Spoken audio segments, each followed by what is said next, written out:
नीतिसूत्रे अध्याय 4 वचन 1 ते 14 ज्ञानामुळे प्राप्त होणारे फायदे। मुलांनो, बापाचे शिक्षण ऐका व सूझता समजण्यासाठी त्याकडे लक्ष द्या, कारण मी तुम्हाला उत्तम शिकवण देतो। माझे नीती शिक्षण सोडू नका, कारण मी आपल्या बापाचा पुत्र होतो। माझ्या आईच्या दृष्टीने मी सुकुमार व एकुलता एक होतो। ती मला शिकवी व म्हणे, माझी वचने तुझ्या चित्ती राहोत, तू माझ्या आज्ञा पाळ व दीर्घायू हो। ज्ञान संपादन कर, सूझता संपादन कर, ती विसरू नकोस। माझ्या तोंडच्या वचनाला परांगमुख होऊ नकोस।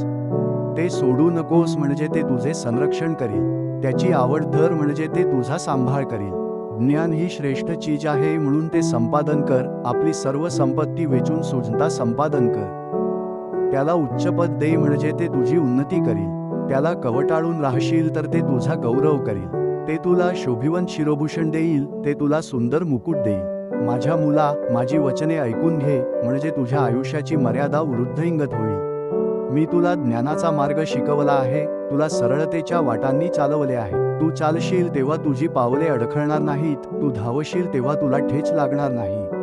तू शिक्षण दृढ धरून ठेव, सोडू नकोस, ते जवळ राख, कारण ते तुझे जीवन आहे। दुर्जनांच्या मार्गात शिरू नकोस, दुष्टांच्या मार्गाने चालू नकोस। आमेन।